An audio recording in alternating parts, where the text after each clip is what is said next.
Hello, I am the Hollow One, and today I have another scary urban legend for you called The Nurse. The Nurse is a scary urban legend about a girl who just had started working in a hospital when a group of doctors decided to play a really cool prank on her. A girl just had finished nursing school and started working at a new hospital. Although she loved her new job as a nurse, she found it very difficult to get along with the people she worked with. They mostly were young doctors who just had finished medical school, and they were delighted in pulling pranks on each other. She found it very difficult to live next to them too, and the residents right next to the hospital because they stayed up late at night and made too much noise. The nurse worked very long hours and needed all the sleep she could get. Whenever she complained about their behavior and their mischievousness, the doctors just laughed in her face and told her to shut her fat mouth. The nurse eventually had to report the young doctors to the hospital manager, and they got in all sorts of trouble. The doctors began to really hate the nurse and spent days devising a plan to get revenge on her.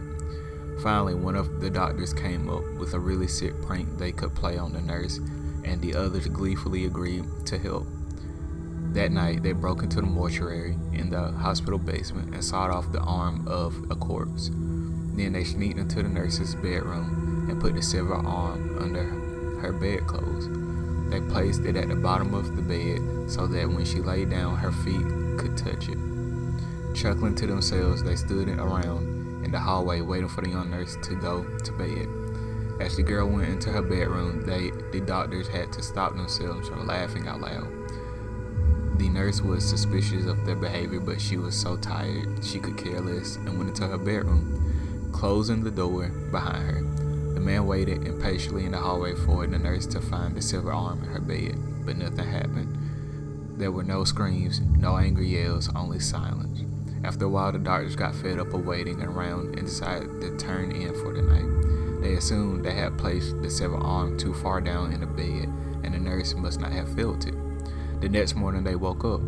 The doctors went to check on the nurse, receiving no answer when they knocked on her door. They turned the handle and went inside. The room seemed to be completely empty. The doctors searched the nurse's bedroom, and when they opened her closet, they were greeted by a horrible sight. The nurse was curled up in a corner of the closet. Her hair had completely turned white, her eyes rolled in the back of her head, and she had gone totally insane. Her face looked like it had aged 20 years, and worse of all, she was chewing on the severed arm. Now, if you like this urban legend, give me a like, subscribe, comment, and share. They would greatly be appreciated. And remember, forever and always, welcome to the void.